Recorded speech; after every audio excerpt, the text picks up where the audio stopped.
If you need to blur a face in your video project while using CapCut, you're in the right place. I'm going to show you how to blur a face in a video, even while the face is moving around. It'll look totally professional by the end of this video. So let's go.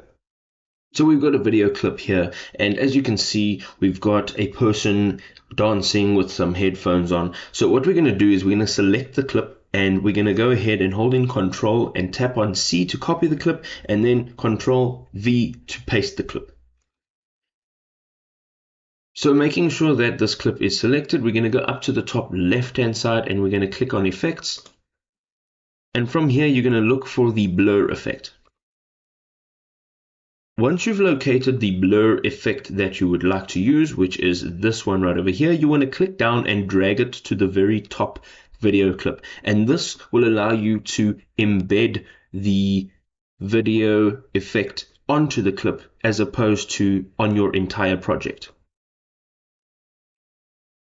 You will notice now that it is blurred completely. So what we're going to do while this clip is selected is go over to the right hand side and we're going to tap on Mask. And from mask, you're going to choose a shape that will fit your face. Okay, so let's use the circle. We can now go ahead and drag this over to the face and resize it and reshape it to fit the face. We can also scroll down on the right hand side over here and change the feather or the edges of the blur. And then you can also adjust the size, rotation, position on the actual blur over here additionally. If you want to edit the blur itself, we're going to go back to our timeline and click on the special effects on that video.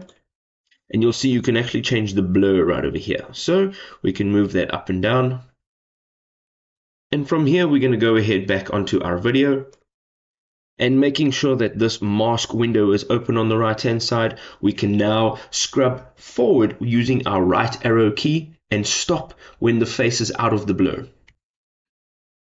As you can see, it's now out of the blur, and what you want to do is create a keyframe up on the top right hand side, and you want to move this accordingly.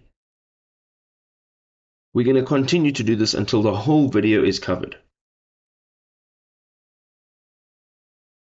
Once we complete, this is what the results may look like.